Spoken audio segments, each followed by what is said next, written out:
Bonjour, moi c'est Anne. Oui, Anne, la comptable bénévole du diocèse, la 53 ans, qui met des petits post-it partout. Et là, j'ai mis la main sur des virements qui puent l'arnaque. Regarde-moi ça, c'est pas net du tout. Reste avec moi, tu vas comprendre. Anne a juste regardé 2 lignes de virement à Nantes. Et elle s'est fait sortir comme une voleuse.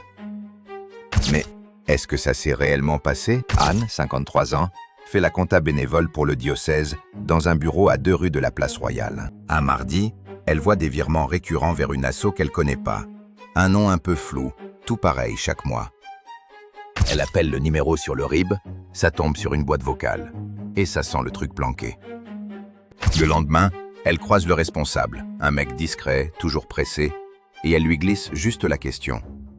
Lui, il sourit pas. Il dit que c'est un accompagnement spirituel et que ça regarde pas la compta. Anne fouille quand même, elle recoupe, et elle tombe sur des quittances de loyer à Rezé, pas loin de Pirmil. Et là, c'est clair. L'argent des dons paie un appart nickel, et une femme en accompagnement y vit aussi, tranquille. Elle monte à l'évêché, près de la cathédrale, avec son dossier, et elle se dit « Bon, on va régler ça vite ».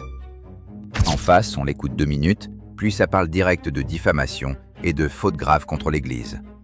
Après, plus personne la rappelle. Ses accès sont coupés. Même la photocopieuse lui dit non. Le dimanche, à la sortie de la messe à Saint-Nicolas, on annonce qu'Anne crée un trouble à la communion. Les gens la regardent bizarre, certains font semblant de ne pas la voir, et ça serre la gorge d'un coup. Pendant ce temps, le responsable passe en coup de vent avec des clés neuves et un sourire sec, comme si tout allait bien. La semaine d'après, la quête tourne pareil.